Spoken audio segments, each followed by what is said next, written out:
guys, I'm back with another unboxing. It's from my latest order from zcube.com.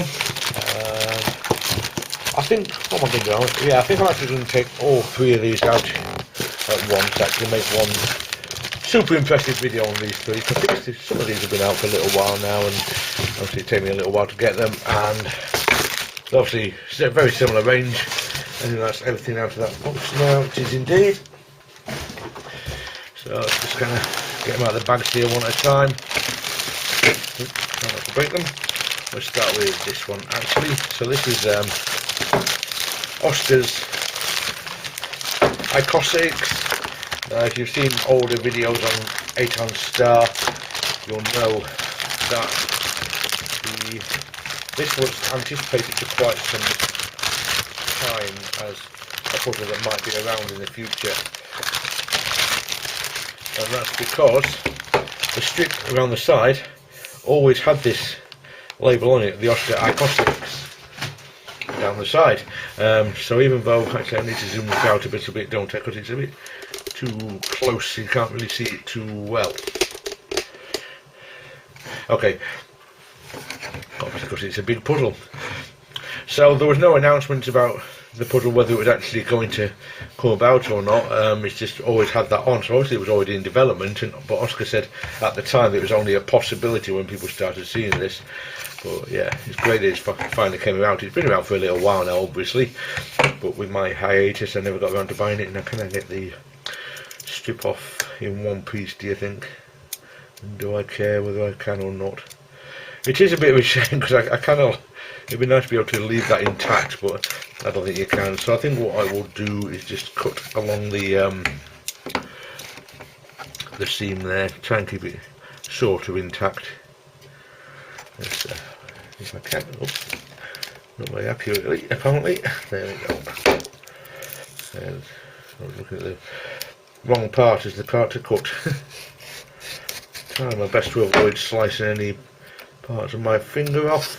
I've done enough of that in the past, and that should now open. Indeed.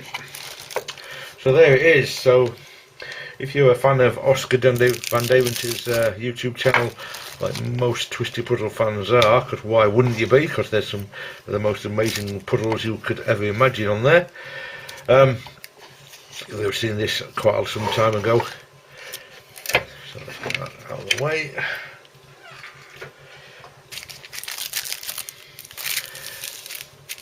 And it's great to be able to see this thing mass produced, and just the fact there's another Icosohedron on the market is wonderful.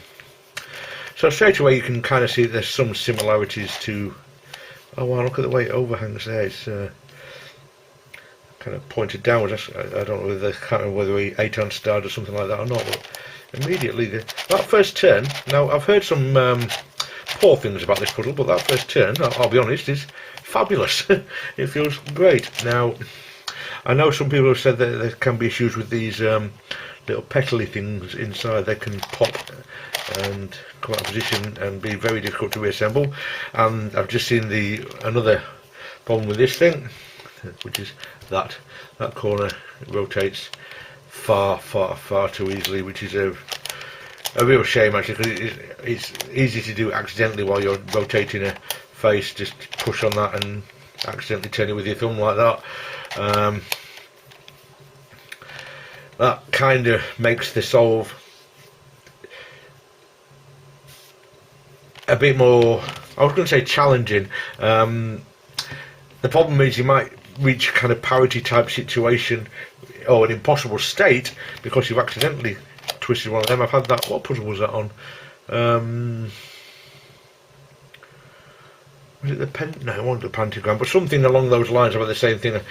I reached a state where there's just one piece rotated, and I knew that there was no way that it could be the way it was, so I ended up having to just twist it back forcefully, which is a real shame. It's horrible when that happens, because you can spend a while trying to figure out why you can't solve it, and it turns out because it's in an impossible situation. So anyway, let's get the next one out.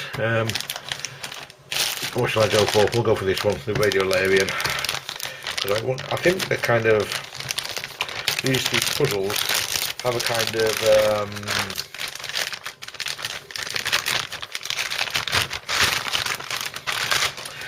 they each share some common pieces, and they each have some unique pieces. But they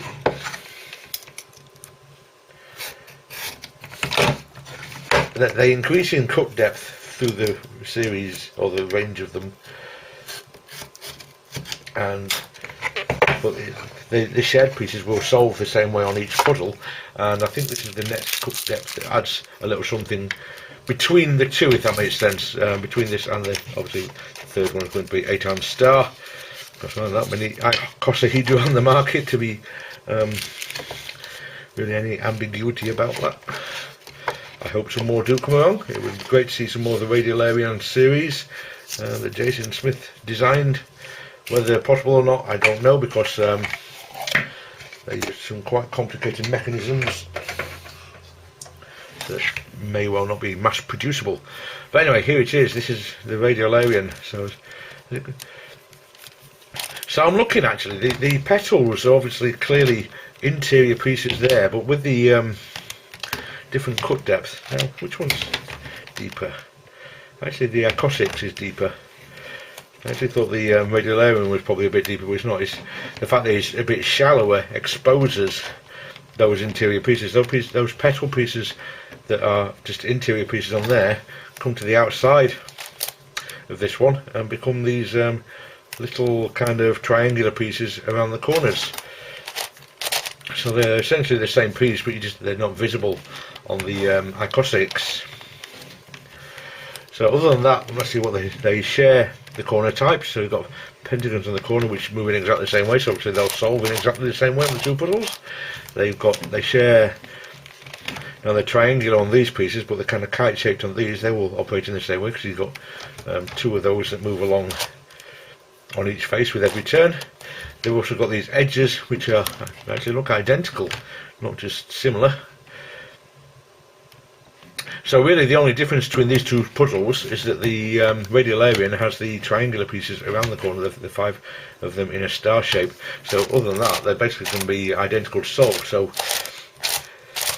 wow, that turns wonderfully well. Seriously, that is just a joy to turn. I don't know if has it been lubed? I think it has slightly. There's a slight greasiness, but it's certainly not over lubed. But that is just stunning. I'm sorry, I'm absolutely gobsmacked by how well that turns. I mean, the Icosaix turns quite nicely, but this is just, I wonder if I can, I'm just about finger tricking, not quite, but a lot of that is down to, I'm trying to finger trick on a very kind of oblique angle that my finger would try to slip off, but it's very close to being finger trickable. Now that is astonishing for something of this complexity, isn't it? And that just turns sublimely well, it really does. I'm so impressed with that. Now let's see, do the corners twist the way they do it? Sort of. They're not quite as easy to twist as they are on the Icosaix, but as you can see they do, actually maybe it is actually just as easy on second thoughts, yeah.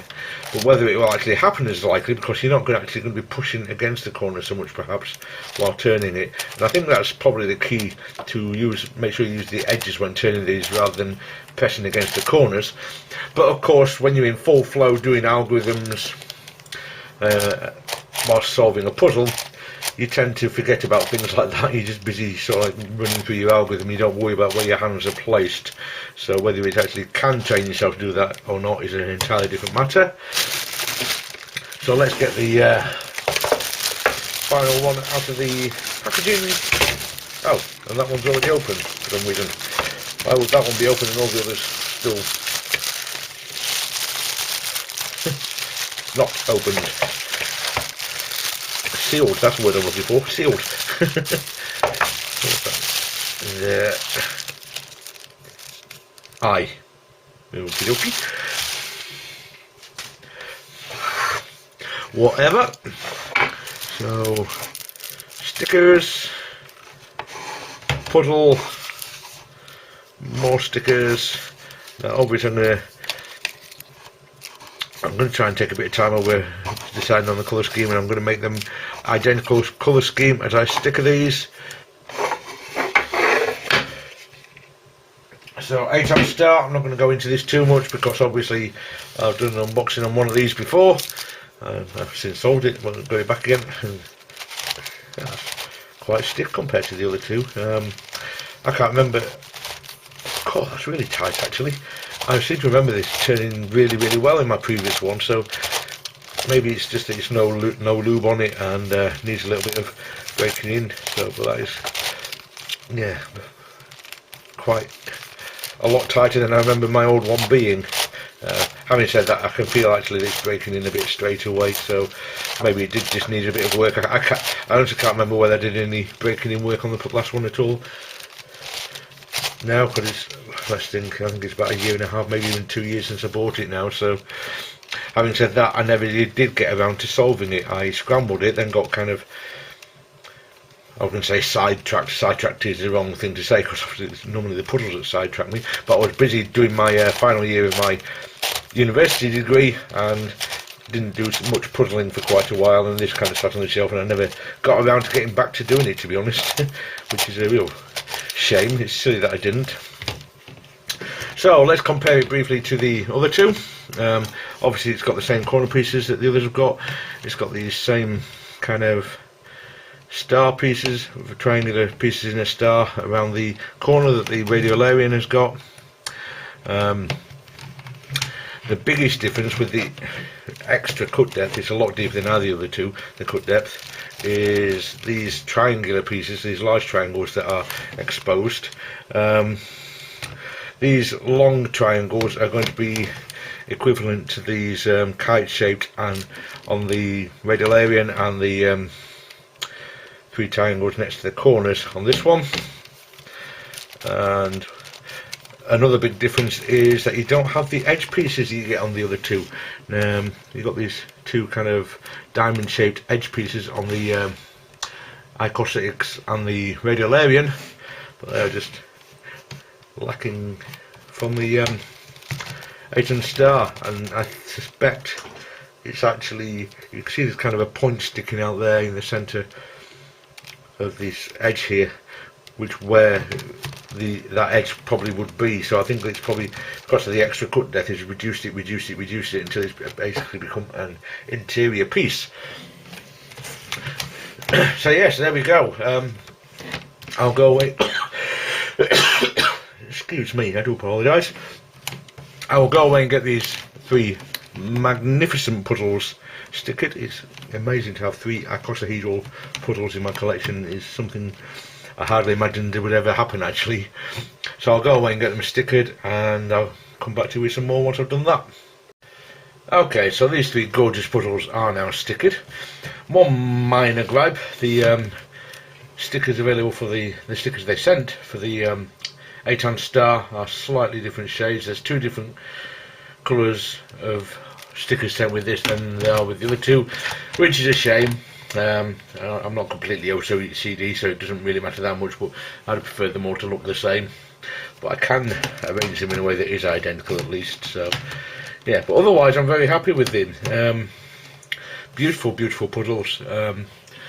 I've been having a little play with them while stickering, and I know I've seen from other people that they had problems turning these things anti-clockwise, and I've had got the same problem. You can see it just kind of snaps into place and won't go past turning it anti-clockwise. Turn it clockwise, no problem whatsoever, which is a bizarre thing to happen really. There can only be some kind of dissimilar symmetry, if that makes sense. A symmetry that there should be that didn't actually work on a piece somewhere to stop that, as far as I can tell. It's very odd, but I mean obviously you can get around it by, instead of doing one anti-clockwise turn, you can do 2 clockwise turns. But the problem is with that, if you're in the middle of an algorithm or something, it's very easy to forget exactly where you are when you have to do things like that, and you spend time trying to go back the way you came, and it just, as you can see, it just simply will not go. It's not all the faces, some will, some won't. Again, that one won't either. It's very strange. It really is an odd thing. Sometimes it can kind of push through it. I mean, maybe it will improve with some breaking in. Maybe there's some flashing on one side of the pieces, and that's what's causing the pieces to not be able to pass each other. But it's very old. Got the gold stickers on there. I don't expect them to still show once I've solved it once, because they never do. They wear off just like that. I'm only going to scramble the Icosaix for the moment, because I was going to say I'm fairly sure, but I'm absolutely certain that this is the easiest one of the series. Mainly because it hasn't got these kind of small triangular star points that the other two puzzles have both got. They kind of appear in different ways, in that it's the shallowness that causes them on this, it's the deepness of the cuts that causes them on that one, and they disappear completely on this one because the cut depth is in between. However, they do work identically. You can see there are 4 around each corner turn on that one, and 4 around each corner turn on that one, so they're going to work the same way. And if I'm not mistaken, they solve the same as the tiny triangles on the Bohemia puzzles, which is the last stage normally of solving that, and then definitely the most tricky. It's quite a difficult series of setup moves required to get them in the right positions for solving. So anyway, yes, I will scramble the Icosaix and see what it looks like then, and I'll go away and give it a solve. Hopefully, I'm not going to do my normal thing where I scramble it and then solve it in the same video. I think that's just turned that corner, or maybe not, this is still lined up. So I'm trying my best to be careful, but I've noticed even when just doing a little bit of breaking in, it's so easy to turn those corners. It's just, whilst I understand that these are complex puzzles that difficult to manufacture, difficult to get functioning well, that's really just poor quality control, which MF8, to be honest, have kind of got themselves a reputation for these days. They make some wonderful puzzles that we just wouldn't be able to have the chance to ever play with, most of us, for the most part, without MF8 mass producing them. But it really is so much to ask that something like that can't turn that easily. Personally, I don't think it is a lot to ask, but oh well, it's the way it is, and you can't really do anything about it other than vote with our wallets and not buy the products. But of course that means we miss out on what is otherwise a wonderful puzzle. I'm just doing the usual, just try and break up every occurrence of a colour from its neighbours that they belong next to when they're in a solved state. I've had a good play with this, well, not a good play, a little play with this, and I think I've got a good idea how to approach it. I don't think it's going to be, it's not going to be easy, but by Icosohedron standards, I think it's going to be relatively straightforward compared to the other two there. I think it's going to be quite significantly easier. I know very well how I'm going to solve the edges. I've got a good idea how I'm going to solve the triangles, and a reasonably decent idea how I'm going to solve the corners. So yeah,